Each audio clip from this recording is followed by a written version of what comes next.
Okay, I'll speak again, which I have not recorded earlier.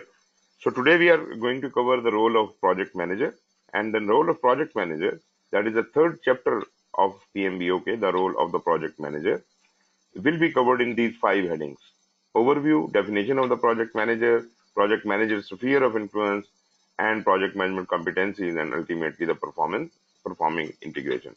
So there are a lot many other details in each one of these topics which we'll be covering. Like, I can just flash them in front of you. Like, project management sphere of influence has got about 6 points. Project manager competencies has got about 5 points. Performing integration has got about 4 points. We'll talk about them later. But for the time being, we were talking about the overview of this whole chapter. The project manager plays a critical role in the leadership of a project team in order to achieve the project objectives. So he has the high visibility role. The role is clearly visible throughout the project, and no matter how small or big project you are doing, he is the person to be consulted for the project. So he is important. Project manager is important.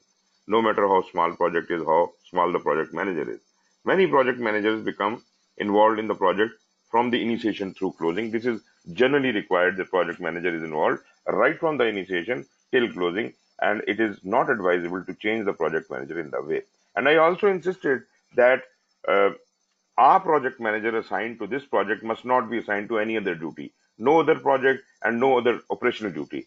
So that would be ideal. Although in various organizational structures, we understand that people allocate project managers on part-time roles, and part-time role is not really good for projects. If you are serious about project management, probably you will not be going for that. In, like I said, in strong uh, metric structure and projectized organization, and in PMO role also, PMO structure also, you see the project manager has got full authority. He is a full-time role. He has got control over his resources, and in some of the cases, project manager has got dedicated resources also, like in PMO and in projectized organization. Anyways, so this is what the manager, the dedication of the project manager is concerned. However, in some organizations, the project manager may be involved in evaluation and analysis of the activities prior to the project initiation. So that means project manager may be involved in the project work even before the project has been initiated. Like, when the business case is being developed, the feasibilities are being done, when the business need was being created. So basically, he would be working in cohort with the business analyst who is actually doing all that job. So that would be good for project manager. In another way, I would say, in some of the cases, project manager and role of business analyst sometimes coincide. Sometimes in some organizations, they are one and the same person. But naturally, I don't like to have same person functioning in both roles, because that would be a lot of confusion between the roles.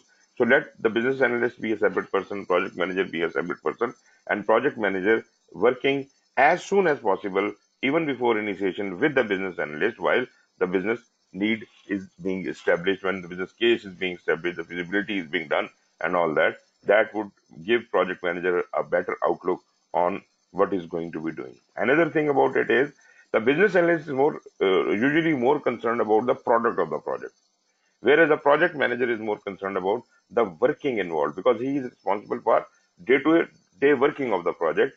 Ultimately, he would produce the product of the project, and he naturally is responsible for that. But business analyst's interest is only in the product of the project. Project manager is more interested in getting the work done through activities. These activities may also include the consulting with executive and business unit leaders on ideas for advancing strategic objectives, improving organizational performance, or meeting customer needs. In some organizational settings, the project manager may also be called upon to manage or assist in business analysis. This is exactly what I was saying, that in some organizations, business analysis role is also being done by the project manager, or vice versa. Business case development and aspects of portfolio management for the project. So I am not refusing any of these roles. Just you can get these things done that way, but it would be better if there is a separate business analyst and a separate project manager.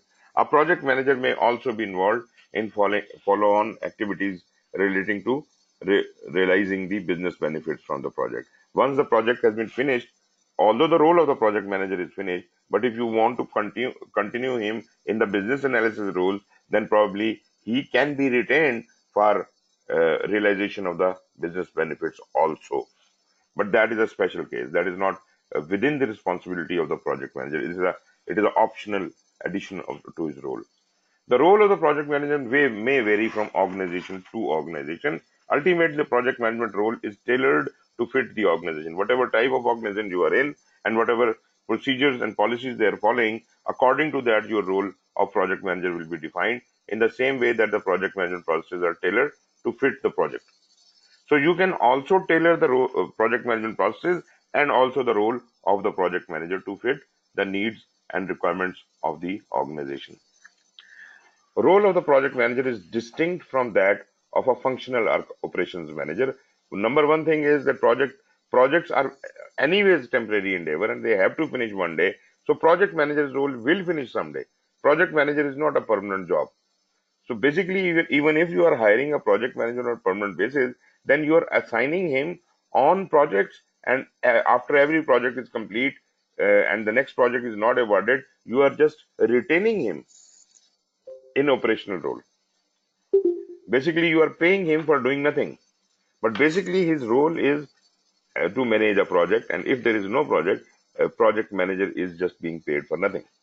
So maybe if he's a permanent employee and he's not working on any project, why not to use him as a business analyst? So that is exactly why the project managers are being used on business analyst role.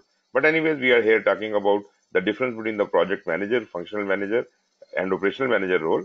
The functional manager focuses on providing management oversight for a functional or business unit, whereas the operational manager are responsible for ensuring that the business operations are efficient.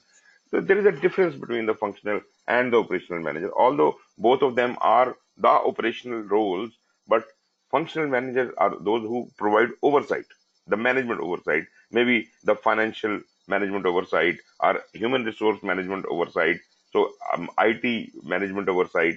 So there's the IT department, a finance department, and this department, that department. Although your organization is maybe software development.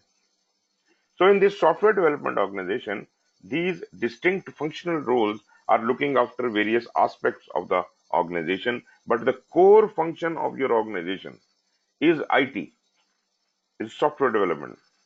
So basically, your operations are software development. Therefore, all those people who are actually working on the hardcore business of software development in any role, they all are the operational staff, and the people managing them are the operational managers. So they are responsible for ensuring that the business operations are efficiently run. So these are the two different roles, functional and operational, within the organization. But project manager, our temporary role, as I said, is a person assigned by the performing organization to lead the team that is responsible for achieving the project objective. So this is the project manager is now responsible for day-to-day running of the project. He will ensure the project objectives are achieved in that way. Project managers fulfill numerous roles within the sphere of influence. So we must first understand what is their sphere of influence. So generally speaking, project management manager interacts with a lot many people. He interacts with his own team. He interacts with his boss. He is the project sponsor. He interacts with other functional and operational roles sometimes also. And he interacts with the customer, outside world, and maybe many other entities in the outside world. So all of these people come under his sphere of influence.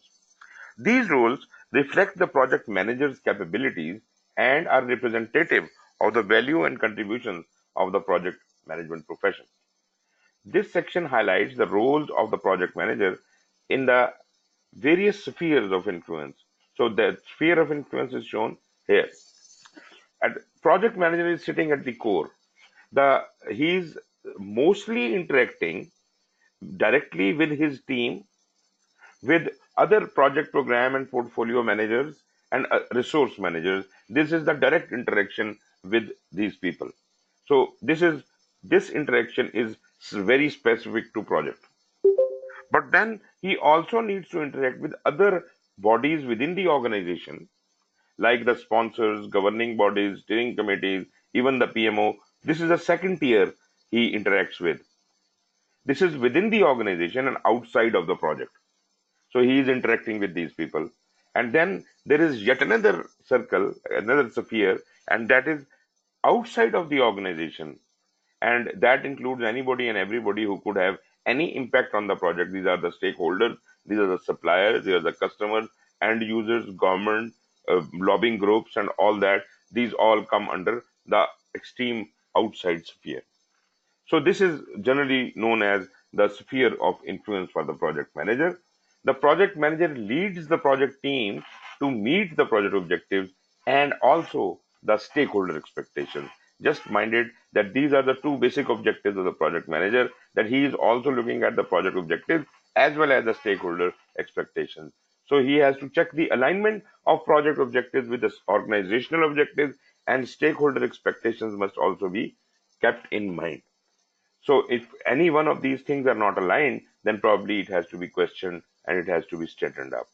Project manager works to balance the competing constraints on the project with the resource available.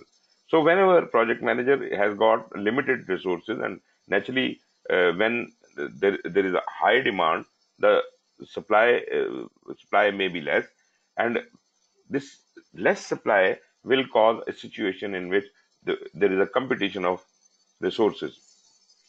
Other projects and other operation, other functional activities might be requiring the similar kind of resource from the organizational resource pool, and project manager is also competing for the same resources.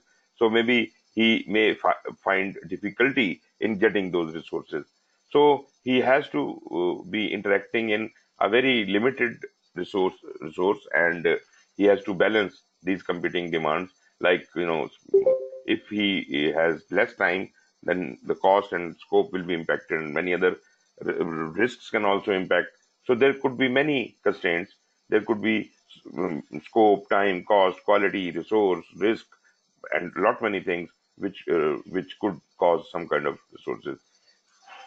Project manager also performs communication roles between the project sponsor, team member, and other stakeholders. So this is again a full-fledged knowledge area of communication, and then another knowledge area about stakeholder engagement, which is all and all the responsibility of the project manager.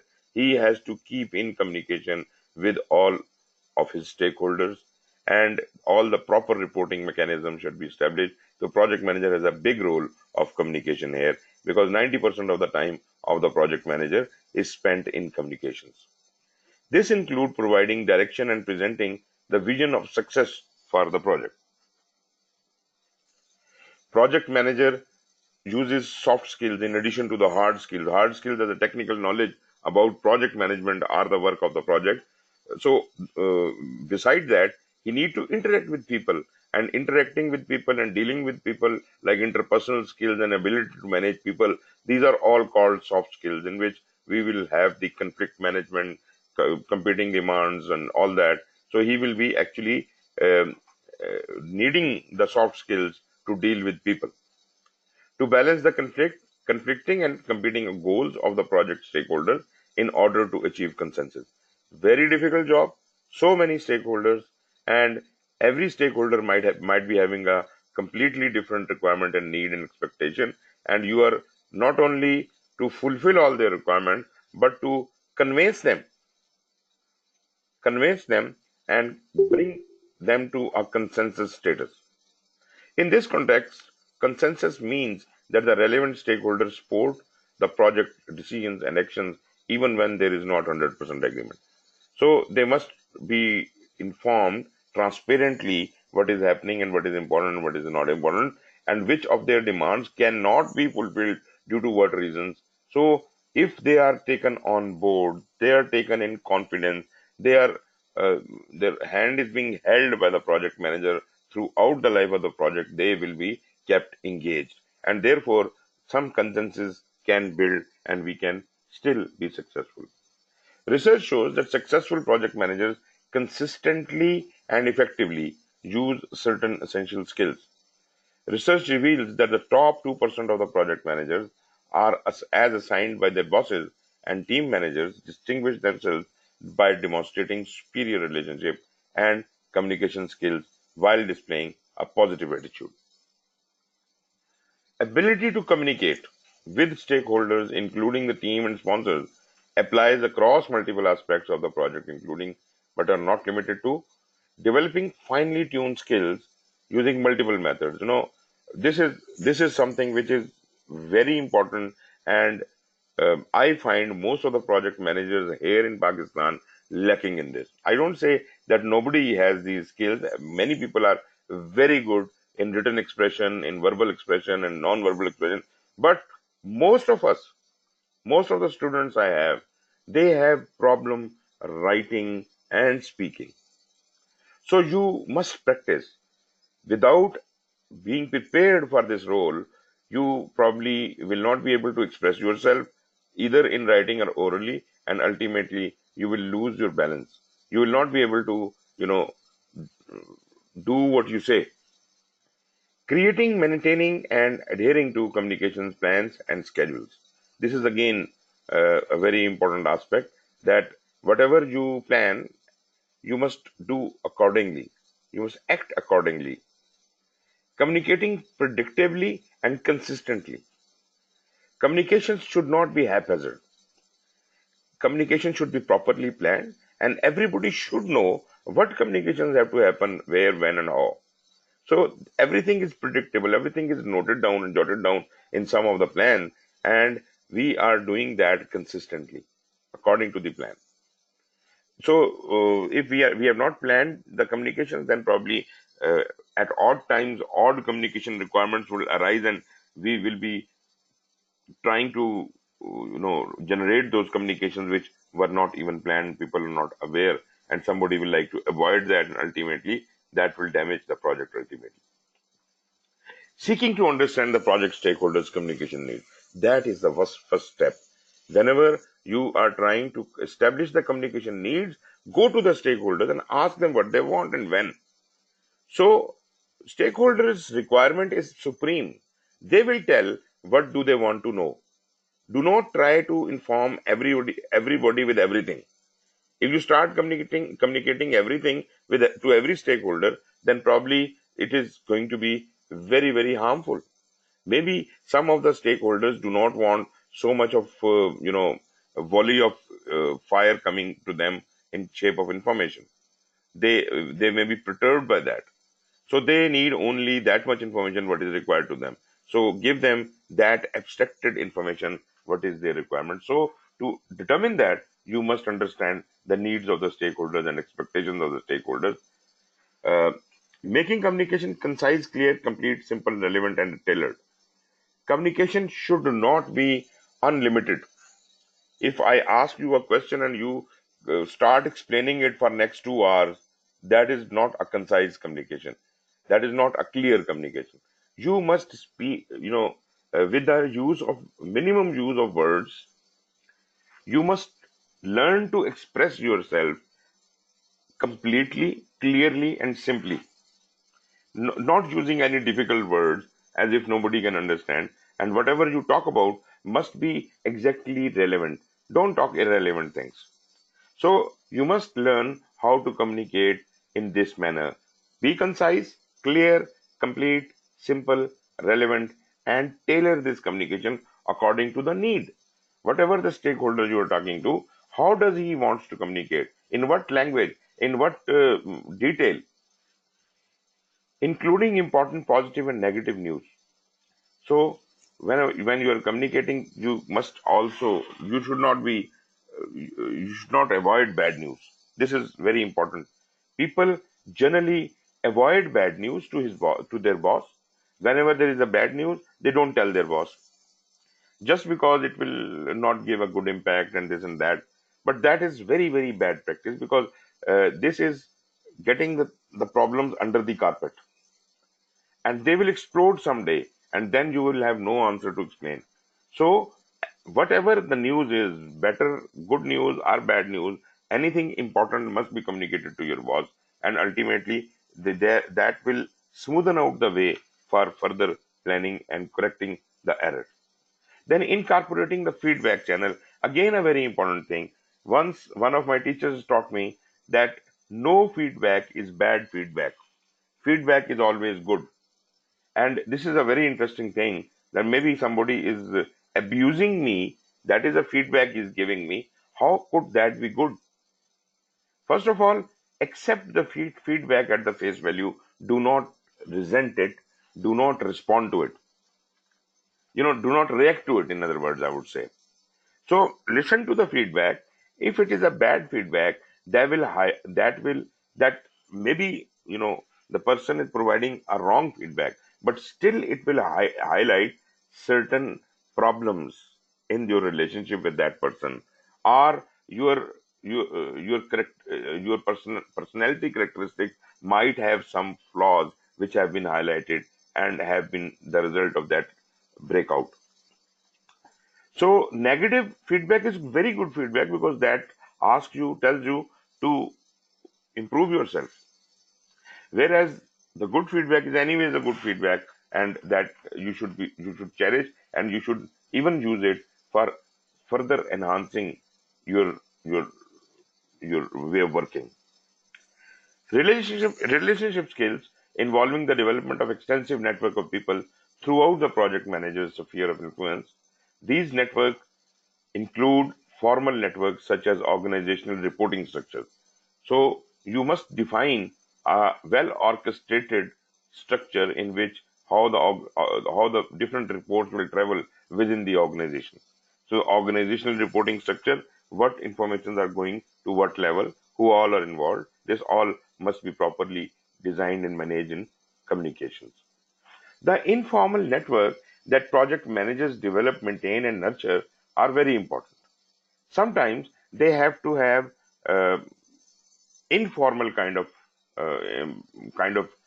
communications going on. Maybe you are going and sitting down with and eating food with your subordinates, and having a chit chat with them, and that would reveal a lot many information about how they feel about the project. Or maybe you are interacting with your stakeholder or your customer, and customer can tell you a lot many things which can educate you on certain problems which may arise in the future.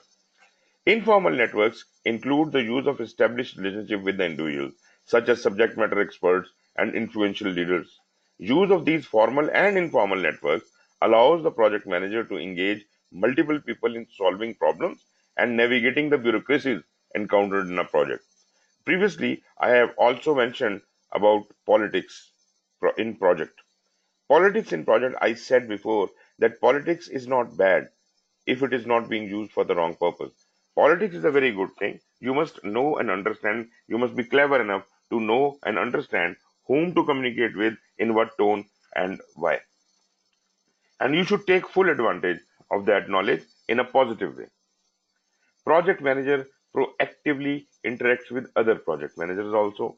Other independent projects or projects that are part of the same program may impact a project due to, but not limited to, demands on the same resources. You are asking same kind of resource, he is also asking same kind of resource. So you know that there will be shortage of resource. So why don't you switch your demands a bit? You know, you switch your activities in a way that the resources can be accommodated in a better way.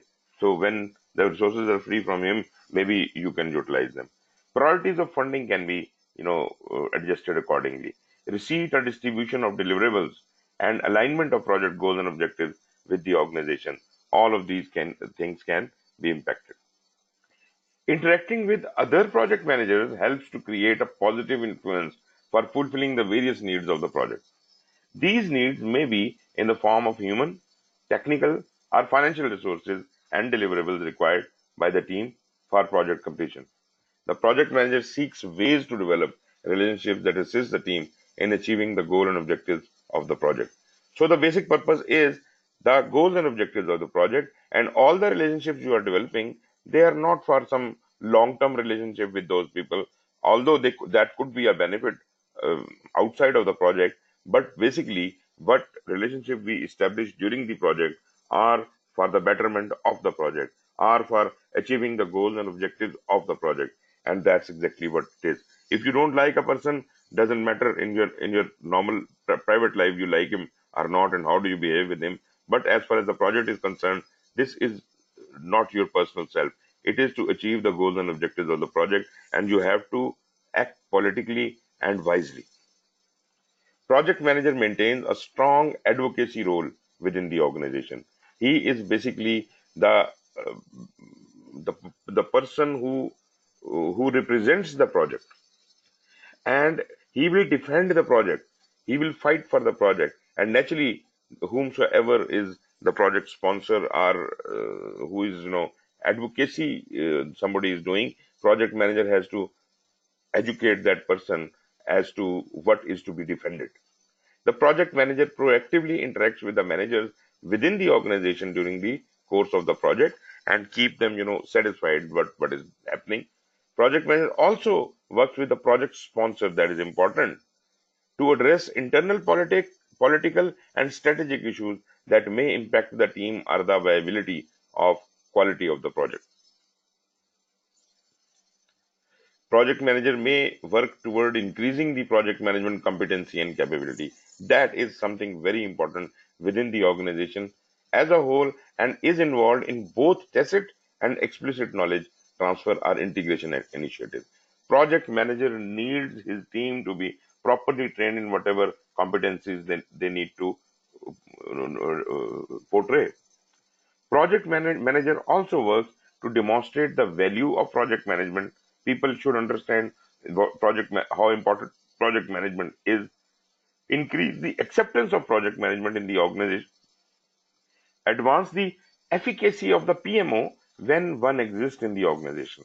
So basically, a project manager should be working towards these things as if everybody is on the same platform, everybody realizes the benefit and use of project management, and they must be enticed to go ahead for that.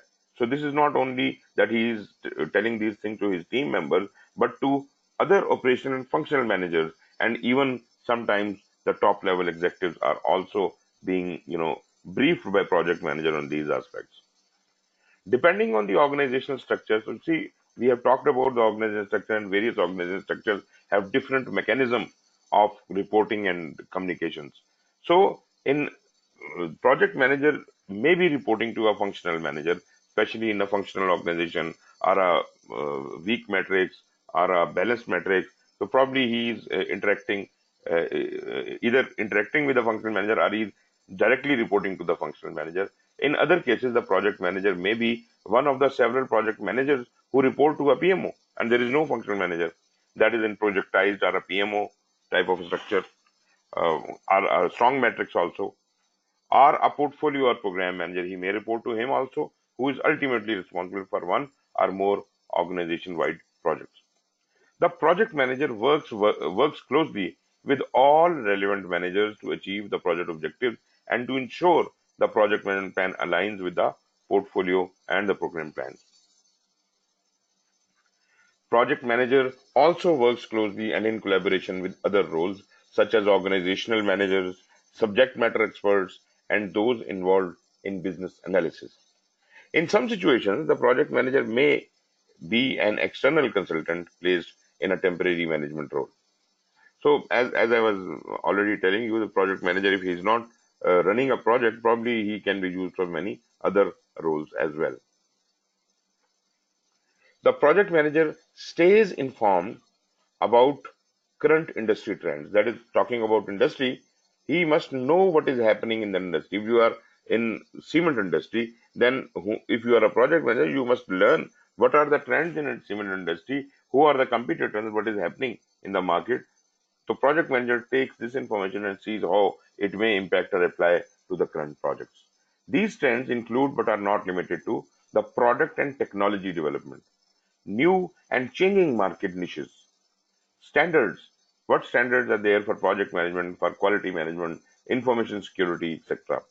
Technical support tools and economic forces that impact the immediate project. Influences affecting the project management discipline. Continuing knowledge transfer for professional development or discipline. Continuing knowledge transfer and integration is very important for the project manager. The professional development is ongoing in the project management profession and in other areas where the project manager maintains subject matter expertise. So project manager is continuously learning something, and also naturally his team is also learning something. So this is a continuous development going on. So project manager should not only be able to uh, s- assess his and his team's capabilities, competencies, but also attempt to continuously improve their knowledge. This knowledge transfer and integration include, but not limited to, contribution of knowledge and expertise to others within the profession at the local, national, and global level. Like you see, we share our experiences in various communities of practice, in various international organizations, or various forums where we sit together. So if you know, civil engineers are sitting together in a meeting of Pakistan Engineering Council, then probably they are sharing some experiences there. They're presenting, somebody's listening, somebody's asking questions, and all that. So this kind of contribution of knowledge and expertise does happen. Participation in training, continuing education and development in the project management profession. Universities are running project management courses. PMI is also involved in a lot many uh, activities. So such like trainings must also be taken care of. In a related profession, like you see, you are doing some kind of a project, soft skills or other skills required, like system engineering is required for your kind of job, kind of project you are doing. Configuration management you want to learn, or your team needs to learn. So probably these knowledge and expertise must be gained in that areas as well, and in other professions like IT and other areas which are related, not directly but indirectly related to your work. A professional project manager may choose to orient and educate other professionals regarding the value of project management approach to the organization. So this is, you are running your project, but at the same time you are a beacon of light for others in the organization. Project manager should have his own ethics, his own. He should be emitting light and knowledge as if others can learn and others can be enlightened by what he knows. The project manager may serve as an informal ambassador by educating the organization as to the advantages of project management with regard to timeliness, quality, innovation, resource management. So basically, this is a sample person who will actually be the ambassador, acting as the ambassador of project management in the organization. Recent PMI studies applied the project manager competency development framework to the skills needed by the project managers through the use of PMI talent triangle. Now, there are two things. Number one thing is project manager competency development framework. In short, we can call it PMCDF. Project manager competency development framework is a standard by PMI which tells you how to assess your skills in project management. Where do you stand? And then, uh, when you know your flaws after this assessment, you would know what areas you need to improve to be a better project manager. So, this is one aspect of it. Now, recently, during this last one decade, PMI did come up with another way of enhancing the competency of the project managers, and that is through the talent triangle. So what they did is they divided the key skill sets into three areas. One is the technical project management, which needs all the knowledge about the technology and the project management. Then is the leadership, which is the soft skill. And third is the strategic and business management knowledge is also required by the project manager as to understand how his project aligns with the organizational strategy, and how can we generate business value. So these three things of talent triangle have been induced into the project management competency development framework. Now this is part of the project management framework. Okay, was there a question?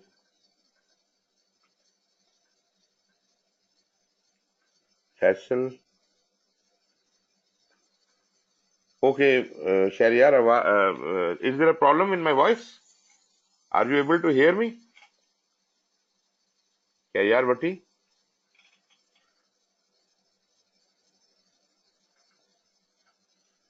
जी यार, आवाज आ रही है? जी sir, अब आ रही है। Actually disconnect हो गई थी वॉइस जो है। For how long? Sir for few seconds actually, 40 to 50 seconds, अच्छा, but now okay. it came back. Okay, I'm sorry for that. No. So as we have stopped, any remarks so far? Anyone? You can raise hand and you can ask the question.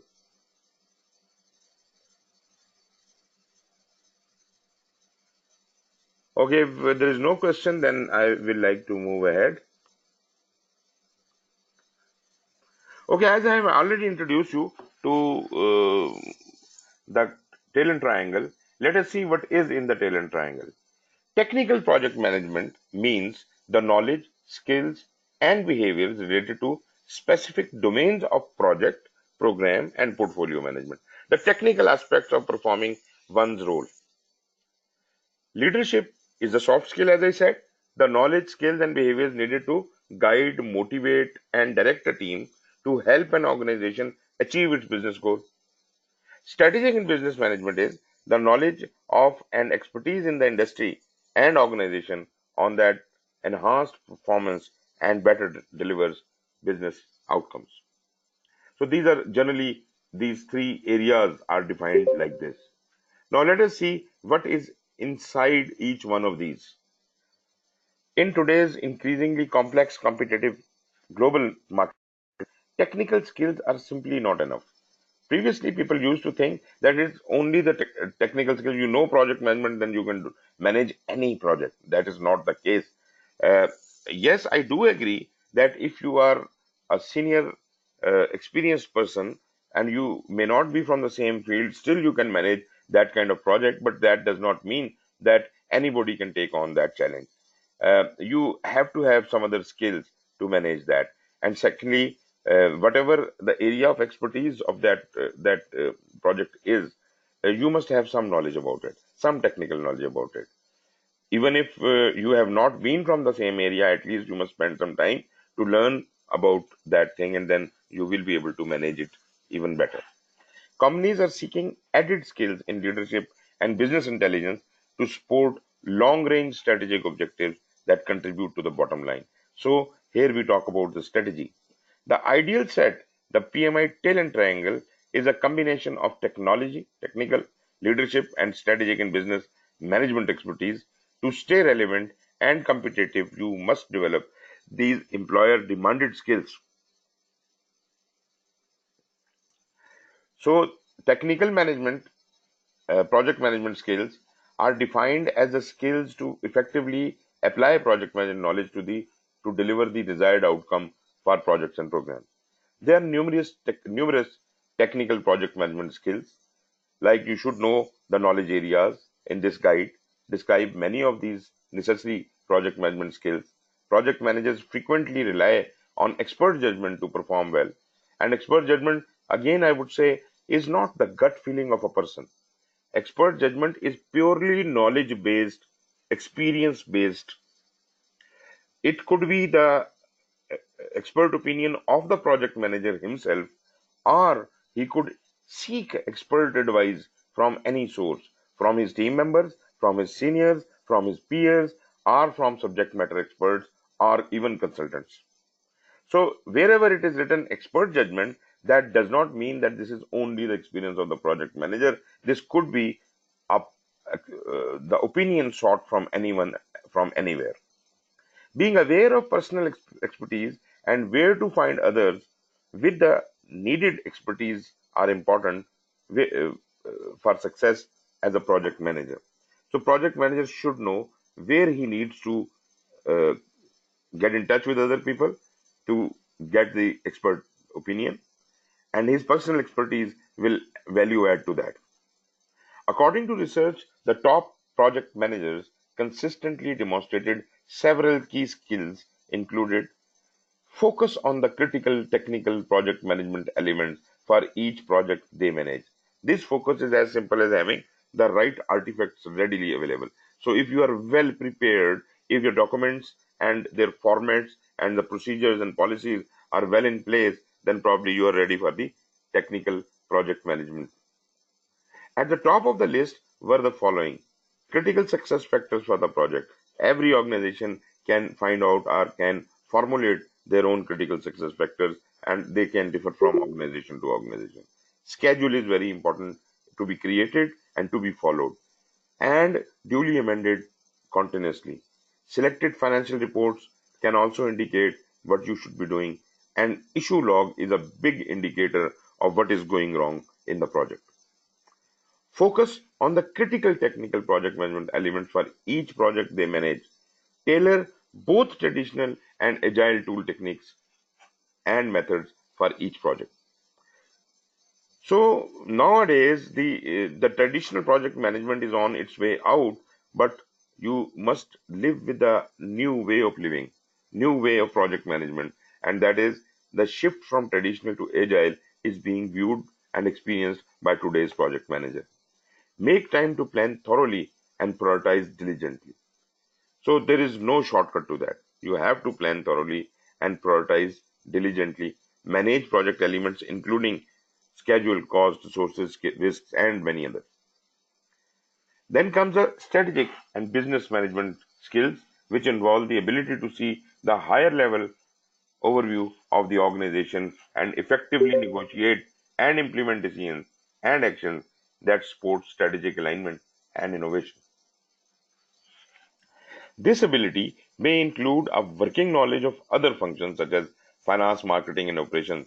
That is why project manager needs to know something about all of these areas. He may not be the master of all, but at least he should know the working of these things.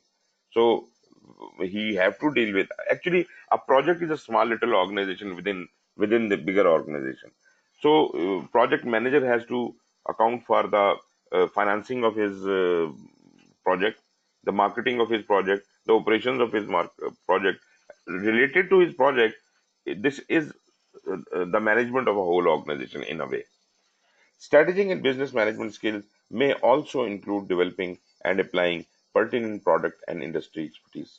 Business knowledge is also known as the domain knowledge. Project managers should be knowledgeable enough about the business to be able to explain to others the essential business aspects of a project. This would be very bad if the project manager does not know how the things work technically and he has to rely on someone else's advice for that. So I have been involved with such people who were not technical, but they were my bosses, but they were so intelligent that they used to listen to the details which I used to give them, and they were able to reproduce them effectively to their seniors. So that is the level of intelligence required to explain to others the essential business aspects of a project.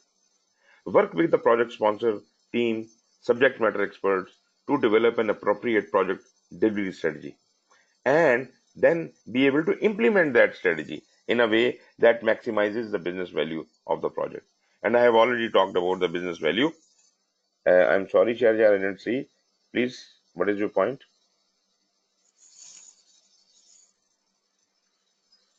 Ji Shahryar Yes, sir. आवाज आ रही है? जी आ रही जी sir, ये strategic and business management इसकी कोई स्पेसिफिक एग्जांपल दे सकते हैं इसको, अगर फर्दर एलैबोरेट कर दें देखें दो दो कोई? एस्पेक्ट्स हैं तो number one is your this just forget about your project, look at what your organization is meant for.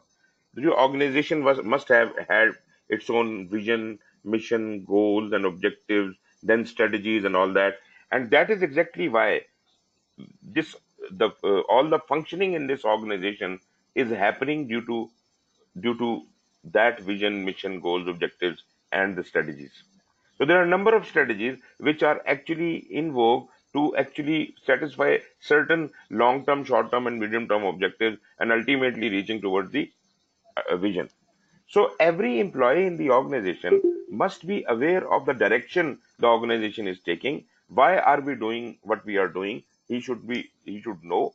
And as far as the project manager is concerned, project manager needs to know the project he is doing. How is it aligned with the organizational strategy? How is it benefit the organization?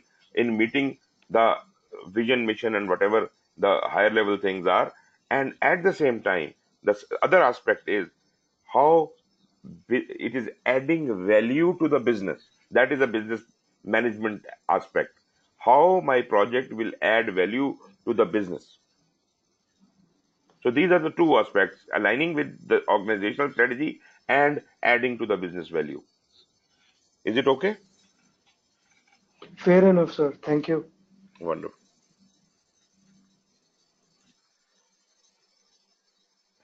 Okay. In order to make the best decisions regarding the successful delivery of their project, program managers should seek out and consider the expertise of the operational managers who run the business in their organization. So this is where I'm dealing with the I'm getting involved with the business people. I'm talking to the operational managers and asking them questions how you are doing this and that, as if I can understand it better and I can somehow be able to add value to what they are doing. So my project will yield whatever output. That output should be able to add value. Like, you remember we talked about the change management thing, that we are at a current state and we need to reach a future state. The current state and future state are different in business value. Currently we have a certain business value for the organization, and in future, with improvement, we should have more and better business value. So we are actually working towards adding the business value. These managers should know the work performed in their organization and how the project plans will affect that work. So once you are talking to the operational managers, you must educate them what you are doing and how is it going to impact their work. So that way, there is empathy created between the two people, that these people are working for us. They are working for our better tomorrow. The more the project manager is able to know about the project subject matter, the better. At a minimum, the project manager should be knowledgeable enough to explain to others the following aspects of the organization. So, strategy of the organization, mission, goals, objectives, what are the products and services my organization is making, what are our operations, where are they located, what are the type and what are the technologies being used there. No, it's nothing about my project, it is about the organization. The market and the market conditions, such as the customers and state of the market, growing or shrinking, time to market factors, etc. Competition, who are our competition, what who position in the market, etc. You as a project manager must be educated this much about the organization, as if you can contribute something to it. The project manager should apply the following knowledge and information about the organization to the project to ensure alignment. So the strategy of the organization is now clear to me, and now I can, you know, uh, correlate my project to that. Whether my project is serving some strategy or not, is according to the mission of the organization, is according to the goals and objectives, is it the proper priority we are taking, are we following the organization tactics? So product and service, whatever organization making, are we trying to make the same kind of thing? So basically, if you find as a project manager that the deliverable of the project is not going to be contributive to the organization, this is not part of any vision, mission, or strategy of the organization, then the question arises: why are we doing this project? Projects are not designed on whims, they are designed according to the organizational strategy. And if there is no alignment you can find between your project and the organizational strategy, then you must ask someone if you are missing something, you don't know something, as if you must learn the linkage between the strategy and your project. And if there is none, then probably this project should not have been there in the first place. This project should be abandoned immediately, because this is of no use to the organization. Strategic and business skills help the project manager to determine which business factors should be considered for their project. The project manager determines how these business and strategic factors could affect the project while understanding the interrelationship between the project and the organization. Okay, these are the factors which include t- risks and issues. From the strategic level, risks and issues, You would know from the strategic point of view also, from business point of view, there will be certain risk and issues due to the prevailing circumstances. Financial implications, cost versus benefit analysis, then business value, benefit realization expectations and strategies, scope, budget, schedule, and quality. All of these things must be considered for when you are trying to identify these factors. Through the application of the business knowledge, a project manager has the ability to make appropriate decisions and recommendations for a project. As conditions change, the project manager should be continuously working with the project sponsor to keep the business and the project strategies aligned. So, as the strategies, even the strategy can change direction. Although this seldom happens, but sometimes organizations do change their strategy. So, whatever is happening in the organization according to the old strategy will have to be tailored to the new strategy. Somebody has to look at that. If the strategy is changing, probably the portfolio manager is the one who will be responsible for prioritizing the projects. And ultimately, the project managers and the program managers will also be affected, and they should also keep an eye on what is happening in the organization and why is it important to maybe close down their project. Then are the leadership skills. They involve ability to guide, motivate, and direct the team. Very important because leadership is generally assumed to be something like autocracy. Leadership is not autocracy at all. Leadership is something like charisma. It is something like taking care of people, motivating the people. Motivation cannot be done by carrot and stick. Although this had been done and is being done at many places, but actual motivation is comes from heart to heart. These skills may include demonstrating essential capabilities such as negotiation, resilience, communication, problem solving, critical thinking, and interpersonal skills. This, if you are put at the top of something like a project manager, a head of a department, that doesn't mean that you automatically have become a leader. You must have these skills to, you just can't be using the position power of your leadership, and you may not know any one of these things. Probably you have to develop these things. So learn if you have to move up in the ladder. Projects are becoming increasingly more complicated with more and more businesses executing their strategy through projects because projects are now aligned with the strategy. Project management is more than just working with numbers, templates, charts, graphs, and computing systems. A common denominator in all projects is people. So this is more of a people management. People can be counted, but they are not numbers. So people are not machines, they are not numbers. Therefore, resource management and human resource management are completely two different things. But by the way, they don't like to call it human resource management anymore.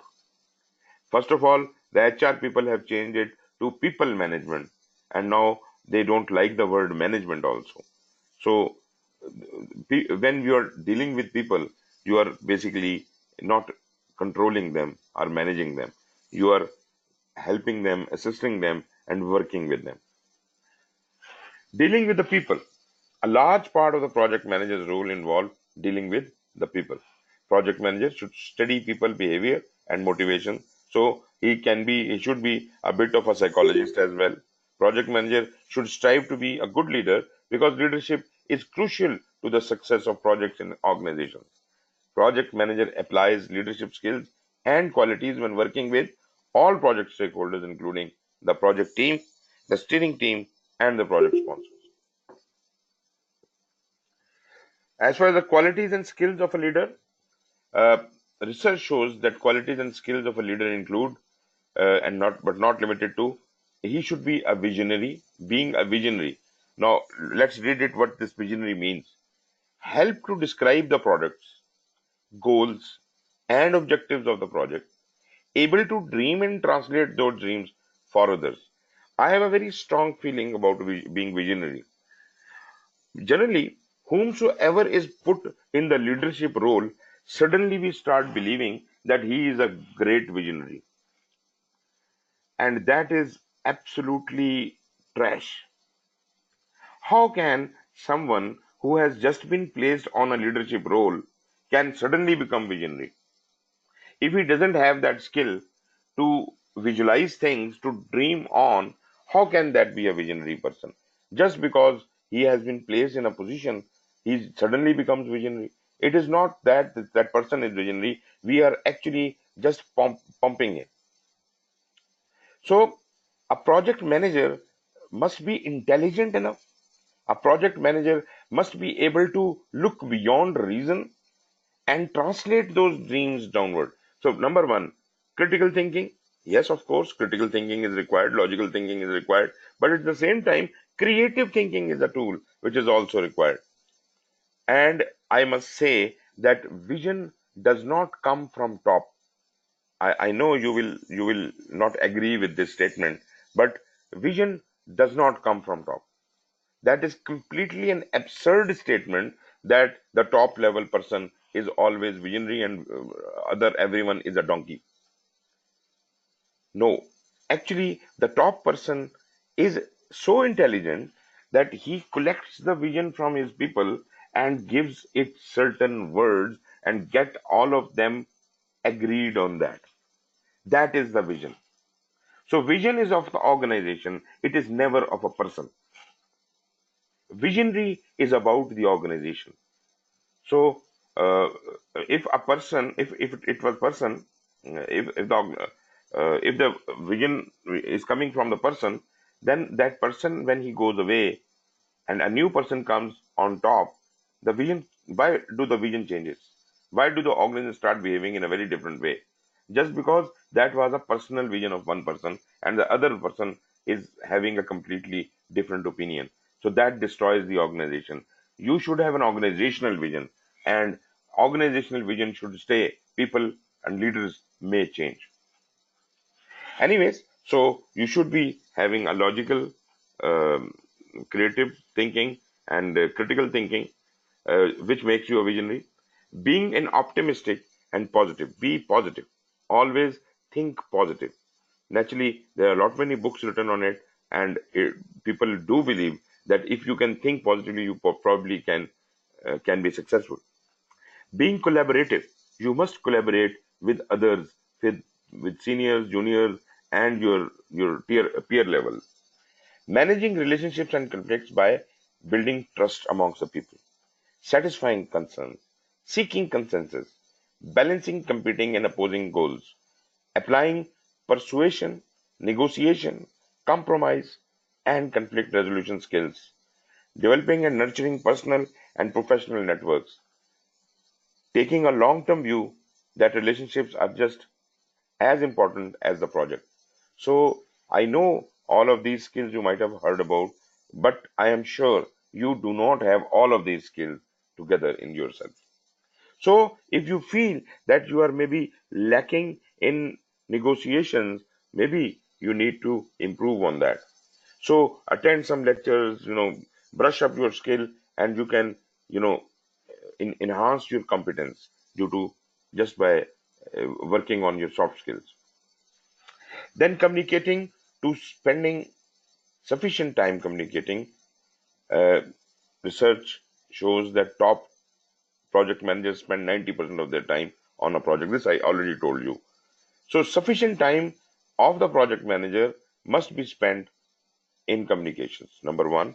Second, you must be managing expectations. You must be, a facilitator for all the stakeholders, must listen to them, must understand their needs and expectations, and then facilitate them and take them along throughout the life of the project. Accept the feedback graciously. Don't fight with it. Give feedback constructively and asking and listening. That is also called the active listening. So you must ask questions and listen carefully. Being respectful, helping others retain their autonomy, courteous, friendly, kind, honest, trustworthy, loyal, and ethical. Again, you may not have all of these skills. You may not have all of these qualities. But if you feel that you are lacking any, you may try to, build on it. exhibiting integrity and being culturally sensitive, courageous, and a problem solver as well as decisive. Brush up your skills. Giving credit to others where due.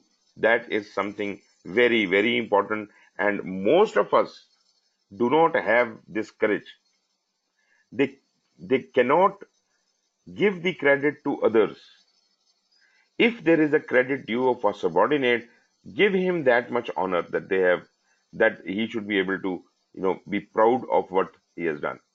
Rather than snatching his credit and taking that credit for yourself, that is not good. Again, I have personal examples where my bosses had actually given credit for not only for what I did, but for what they did. That is something great, really great. So anybody who is giving you credit, that does not mean that he is losing credit. Actually, he becomes more important in the eyes of his superiors, that this is the wise person who can give credit to others, and he is well credited by his bosses. Being a lifelong learner who is results and action oriented. This learning is a continuous process. You should never ever quit learning. I think this is very common and very well understood, but the most least followed path. Learn till from what do you say, from cradle to grave. Learning is continuous. Knowledge gaining is a continuous process. So better keep learning. Don't ever think that you have learned what you had to learn. Focus on important things like continuously prioritizing work by reviewing and adjusting as necessary, finding and using a prioritization method that works for them and the project, differentiating high-level strategic priorities, especially those related to the critical success factors for the project, maintaining vigilance on primary project constraints, remaining flexible on tactical priorities, and being able to sift through massive amounts of information to obtain the most important information. Always have a holistic and system view. Look at the things right from the aerial view, from top of the project, taking into account internal and external factors, and just do not look at things from the internal perspective, because internal perspective may not give you the whole picture. Being able to apply critical thinking, application of analytical methods for to reach decisions, and identify him or herself as a change agent. Being able to build effective teams, be service oriented, and have fun and share humor effectively with team members. This is not the attitude of a boss which we are portraying here. You are not the boss, you are a part of the team. And service oriented is like a servant leadership. You are there to facilitate your team, you enrich your team, encourage your team to do their work, and you just make the environment more feasible for them for better working. Then comes the politics, power, and getting things done. Leadership and management are ultimately about being able to get things done. The skills and qualities noted help the project manager to achieve the project goals and objectives. At the root of many of these skills and qualities is the ability to deal with politics. Politics involves influence, negotiation, autonomy, and power. Naturally, power has a role to play in politics, but as I said many times, politics does not mean that this has to be bad politics. You should intelligently influence in favor of the organization, not for your personal benefits. Politics is for the organization, and that is just to understand right people at right time and influence them at rightly. Politics is its and its associated elements are not good or bad, positive or negative. The better the project manager understands how the organization works, the more likely he or she will be successful. Project manager observes and collects data about the project and organizational landscapes. The data then needs to be reviewed in the context of the project, the people involved, the organization, and the environment as a whole. This review yields the information and knowledge necessary for the project manager to plan and implement the most appropriate action. The project manager's action is a result of selecting the right kind of power to influence and negotiate with others. Exercise of power also carries with it the responsibility of being sensitive to and respectful of other people. The effective action of the project manager maintains the autonomy of those involved. Project manager's action results in the right people performing the activities necessary to fulfill the project objective. So the good politics here is put the right person at the right job rather than playing around with people, divide and rule. That is no politics. Power can be can originate with the traits exhibited by the individual of the or the organization. So power could be inherent in the role. Power is often supported by other people's perception of the leader. If people believe in you, trust in you, they will give you the power automatically. You don't need to have uh, official power. It is essential for the project managers to be aware of their relationship with other people. Relationships enable project managers to get things done on the project. These are numerous forms of power. There are numerous forms of powers at the disposal of the project manager. Power and its use can be complex, given its nature and the various factors at play in a project. So, what kind of powers can be there? There is one is a positional power, sometimes called the formal or authoritative or legitimate power. That is the power when you are put at a head role or you are declared as a project manager. You are officially granted certain power, formal position granted in the organization or team. Then there are informational power. That is, you are in a position that you control of gathering or distribution of information. So the people in media, they are holding the informational power, what to release and what not to release. Then there is a referent power. A referent power is respect or admiration others hold for the individual credibility gained. You see, you come from one place, you're posted from one office to another office, and there people already know you, already respect you by the reference people have learned from the previous place. Your respect travels with you, your rapport travels with you. So this is the referent power. So this is not about your position. This is not about how much you know. This is just the respect which has been granted to you and which has been communicated by others to the new staff. Then there are situational leaders. These are the leaders which emerge in certain situations, gain due to unique situations such as a specific crisis. You might have seen that if there is a crisis, one odd person will emerge out of the crowd and he will take the ham of affairs in his hand. So this is a situational leader, and this is actually the right leader. The people we promote to the leadership role might not be good enough leaders because they may be stunned in case a situation arises. So situation leaders are those who emerge at that time. Personal and charismatic leader, you are so attractive and you hold such a charm that whomsoever you meet, they start liking you. So this is a personal or charismatic leader. Then these are relational power, that is participates in networking, connection and alliances. You are very well connected person. Many people know you, so you have communication with a lot many people. This is a relational power. Then there is an expert power. If you hold a lot of knowledge, skills, and expertise, information you possess, the experience you have, training, education, and certification, that is an expert power you are exercising.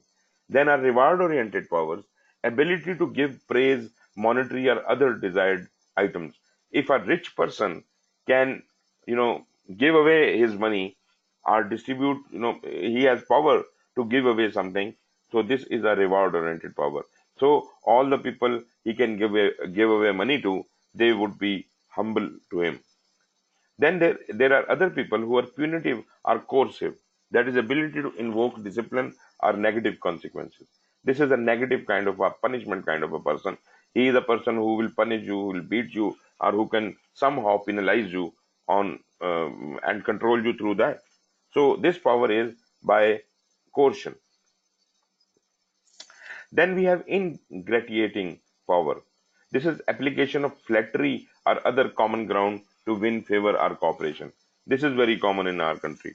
You know, just I was saying, we make every person who goes on top the most visionary leader in the world, right? So this is ingratiating, that you are kind of creaming the person, buttering the person all the time, and that's why you have gained this power. Pressure based.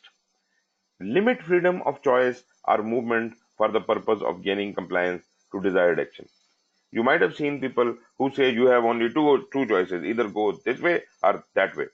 So this is the pressure power, that you are given only that much option, and by that they are trying to control you. Then there are guilt-based leaders. Guilt-based power is imposition of obligation or sense of duty.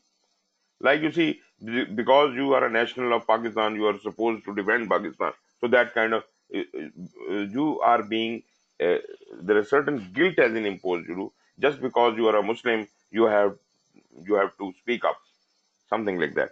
So this is a guilt-based power, and people respond to it very positively.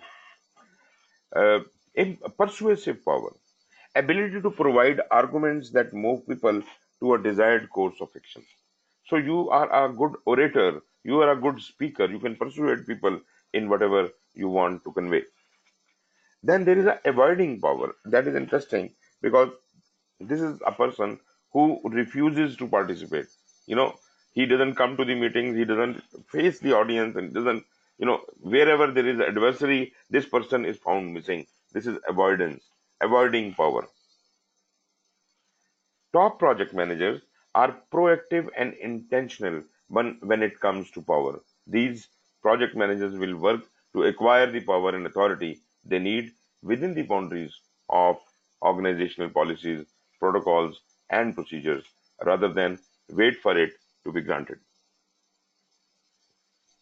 So if you compare the leadership with the management, the word leadership and management are often used interchangeably. And yes, of course it is. However, they are not synonymous. Leadership is something else and management is something else. The word management is more closely associated with directing another person to get from one point to another using a known set of expected behaviors.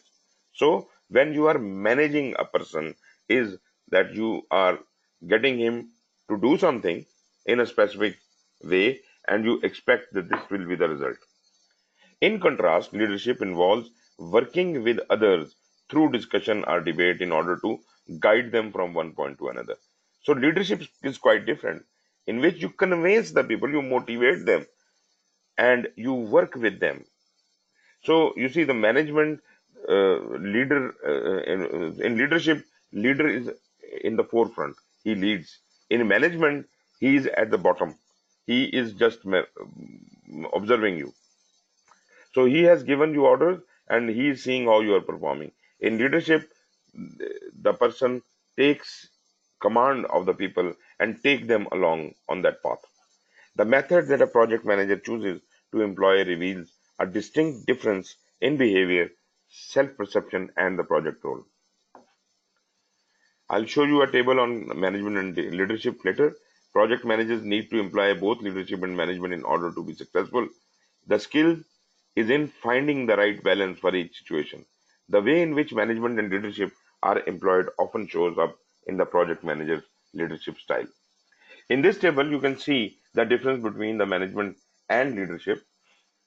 Uh, Management direct using positional power, whereas the leadership guide, influence, collaborate using relational power. Management maintains, leadership develops. Management administrate, whereas leadership innovate. Management focuses on systems and structures, whereas leadership focuses on relationships with people. Management rely on control, whereas leadership inspire to trust. Management focus on near-term goals, whereas leadership focuses on long-term vision. Management asks how and when, leadership asks what and why. Management focus on the bottom line, leadership focus on the horizon, looking forward. Management accept the status quo, whereas leadership challenges the status quo. Management do things right according to the SOP, whereas leadership do the right things. They invent the right things. Project managers may lead their teams in many ways. The style a project manager selects may be a personal preference or the result of the combination of multiple factors associated with the project. The style of a project manager uses may change over time based on the factors in play. Major factors to consider include but are not limited to: there are leadership characteristics like the attitude of the person, moods, needs, values, and ethics. So these could be the characteristics of the leader. Team member characteristics are also mattering: their attitude, their mood, their needs, values, and ethics. Organizational characteristics: the purpose of the organization, the structure of the organization, and the type of work performed.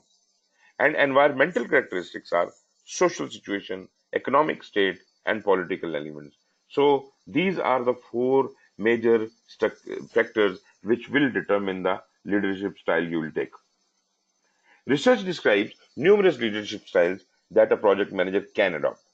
And some of the most common examples of these styles could be laissez-faire, transactional, servant leader, transformational, charismatic, and interactional.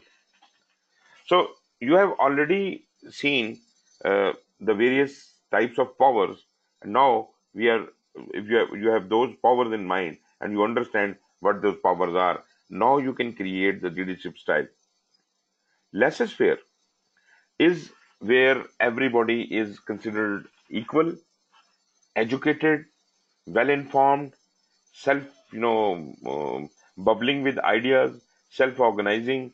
So this kind of an organization, kind of a setup in which everybody is almost at the equal footing. Normally when PhD doctors start working on a research, they are all on equal footing, and everybody is expert of their own area. They know their area very well. So in such an organization, it is difficult to find a leader because everybody respects everyone else. There is no question of senior or junior. There is a question of knowledge. So everybody knows that the other person knows better. So they have respect for each other. Because of this highly educated environment, the problem is there is no leader in it, and the decision making may take longer because nobody is there to make the decision.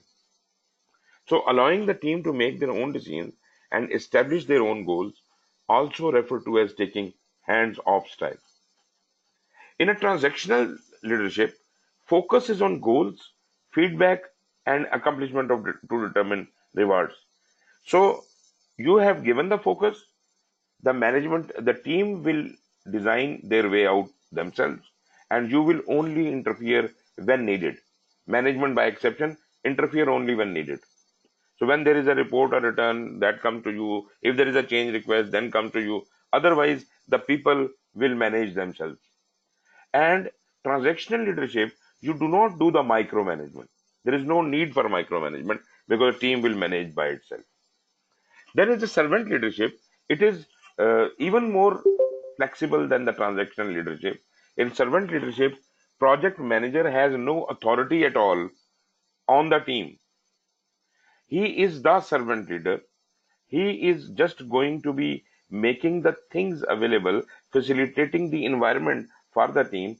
Team will themselves pick and choose what to do and how to do. Project manager has no say in what the team is doing, or in that way you can say that he is in equal status to them. As anyone can suggest in the team, so he can also suggest as we can do like this, but he is not in a position to order them around. He is just to manage them in a way that they are facilitated, they do not face any problem. So it demonstrates commitment to serve and put other people first. focuses on other people's growth, learning, development, autonomy, and well-being, concentrates on relationships, community, and collaboration. Leadership is secondary and emerges after service. Then are the transformational. These transformational is a very strong type of style. In this, there's a lot of role of the motivation or inspiration. You take the team from point A to point B, and you revolutionize them, you transform them. So in this, you empower your followers through idealized attributes and behaviors. Normally, political leaders do things like that. They motivate them, they pump their people, inspire them. Motivation is the main thing. So inspirational motivation is there, encouragement for innovation and creativity, and individual consideration. So this is the transformational. Then is the charismatic. You remember there was there's a power as charisma power. So this is the charismatic leadership in which you are able to inspire by the mere fact that you have a good personality and you exude high energy. You are enthusiastic. You are self-confident. You hold strong convictions. So these certain things, like this is the making of a president of America, that kind of a thing. So basically, charismatic is the name for this kind of style. Then the interactional style is a combination of transactional, transformational, and charismatic. So if you can somehow make a hybrid of all of them, this could be a interactional style. As far as the personality is concerned, personality refers to the individual differences in characteristic patterns of thinking, feeling, and behaving. So everyone thinks, feels, and behaves little differently than others. So how I feel, think, and behave, uh, gives me my personality. So there is a difference in personality. The personality characteristics or traits for a project manager should include, that is, they should be authentic, truthful, authentic. Whatever you say you do, you don't mean something else. You must be courteous. You कुछ तमीज होनी चाहिए. You should know how to talk to people. You must be creative. You should have good imagination. You must be cultural. Emotion is a very important ingredient. You must be emotional. You must be intellectual. You must be managerial. You must be political. You see, as we have been talking about politics in projects, you must be clever enough to understand the environment and situation. You must be service oriented, like the servant leadership type. You must be social, networking type, and you must be systemic. So these are some of the personality characteristics a project manager should have. As far as authentic means, this is accepts others for what and who they are, show open concern. Courteous is ability to apply appropriate behavior and etiquettes. Creative is ability to think abstractly, to see things differently, to innovate. Cultural is measure of sensitivity to other cultures, including values, norms, and beliefs. You must be able to respect others. Emotional means ability to perceive emotions and the information they present and to manage them. Measure of interpersonal skills. Intellectual, measure of human intelligence over multiple aptitudes. Managerial, measure of management practices and potential. Political is measure of political intelligence and making things happen. Service oriented, evidence of willingness to serve other people. Social is ability to understand and manage people, and systemic is drive to understand and build systems. So an effective project manager will have some level of ability with each of these characteristics in order to be successful. Each project, organization, and situation requires that the project manager emphasize different aspects of personality. The role of the project manager is twofold when performing integration on the project. Project manager play a key role in working with the project sponsor. First of all, to understand the strategic objectives, that is, to establish the linkage with the strategic objective, and then ensure the alignment of the project objectives and results with those of the portfolio program and business area. In this way, project managers contribute to the integration and execution of the strategy. So, you see how a project manager can be linked to the overall execution of this strategy of the organization. So, this way, you are not only integrating yourself within the project but with the organization. The role of project manager is twofold, as I said. Project managers are responsible for guiding the team to work together to focus on what is really essential at the project level. This is achieved through integration of processes, knowledge, and people. Integration is a critical success, a skill for project managers. Is covered more in depth in the project integration management knowledge area. That is the next chapter, which we'll be talking about. Uh, Project management may be seen as a set of processes and activities that are undertaken to achieve the project objective. Some of these processes may take place once. With this, we have talked about earlier. Some of the processes happen once, some happen periodically, and some happen continuously. So we have already talked about it. This thing does happen. Several project management processes, such as the control scope, perform integrated change control, may involve a change request. The perform integrated change control process occurs throughout the project.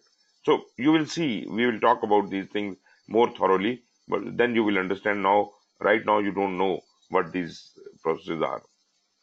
Although there is no stated definition on how to integrate the project processes, it is clear that a project has a small chance of meeting its objective when the project manager fails to integrate the project processes where they interact. So the integration is important. Integration at the cognitive level. There are many different ways to manage a project, and the method selected typically depends on the specific characteristics of the project, including the size, how complicated the project or organization may be, and the culture of the performing organization. It is clear that the personal skills and abilities of the project manager are closely related to the way in which the project is managed. Project manager should strive to become proficient in all of the project management knowledge areas. And that is exactly what we are going to be starting from tomorrow onwards. And all the knowledge areas, as a project manager, you must have proper knowledge of each one of them. In concert and proficiency in these knowledge areas, the project manager applies experience, insight, leadership, and technical and business management skills to the project. Finally, it is through the project manager's ability to integrate the processes in these knowledge areas that makes it possible to achieve the desired project results. There have been many changes in the context in which business and project take place today compared to a few decades ago. The things are changing very fast actually. The management which a couple of years ago or decades ago is different from now what is happening. That is exactly why you see a lot of agile practices in PMBOK 6th edition. New technologies have been introduced, social networks, multicultural aspects, virtual teams, and new values are part of the new reality of projects. An example is knowledge and people integration is in the context of large cross-functional project implementation involving multiple organizations. This is something complex. The project manager considers the implications of this context in communication, planning, and knowledge management for guiding the project team. Project managers need to be cognizant of the project context and these new aspects when managing the integration. Project managers can decide how to best use these new elements of the environment in their projects to achieve success. Then about complexity, naturally here in project management we will not be dealing with a lot of complexity. There is a separate standard to deal with the complexity, but some projects may be referred to as complex and considered difficult to manage. In simple terms, complex and complicated are concepts often used to describe what is considered to be intricate and complicated. Complexity within projects is a result of the organization's system behavior, human behavior, and the uncertainty at work in the organization or its environment. In navigating complexity, a practice guide, this is a separate practice guide which I've actually shown you earlier. These three dimensions of complexity are defined. Number one, the system behavior, that is the interdependencies of the components and the system. Then human behavior, the interplay between the diverse individuals and groups. And ambiguity, uncertainty of emerging issues, and lack of understanding or confusion. So complexity is made up of these three things: system behavior, human behavior, and ambiguity. Complexity itself is a perception of an individual based on personal experiences, observation, and skills. For me, this might be complex, but for you, it might not be. So this is the personal perception. Rather than being complex, a project is more accurately described as containing complexity. Projects are not complex, projects contain complexity. Portfolios, programs, and projects may contain elements of complexity. When approaching the integration of a project, the project manager should consider elements that are both inside and outside of the project. The project manager should examine the characteristics or properties of the project. Complexity as a characteristic or property of a project is typically defined as containing multiple parts. So, if something is having too many parts, then it is probably complex. Possessing a number of connections between the parts. Interconnectivity is too much, that makes it complex.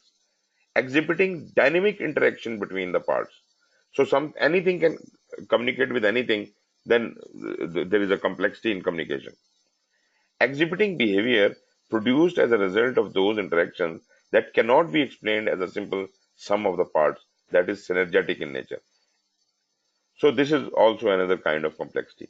Examining these various items that appear to make the project complex should help the project manager identify key areas when planning, managing, and controlling the project to ensure integration. So this brings us to the end of third chapter. So all the conceptual matter is up. We have done the three chapters. There are all the concepts and principles and all these things have been discussed. Now we are going to get into the hardcore business of project management. There are 10 knowledge areas. We will be taking each knowledge area one by one.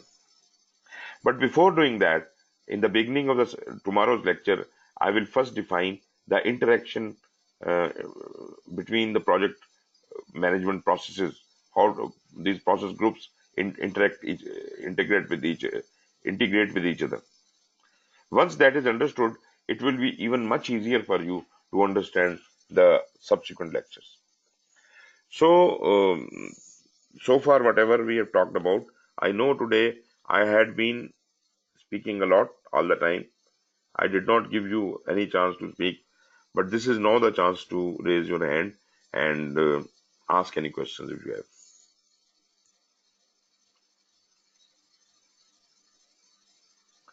जी जनाब, any questions, any comments, please raise hand.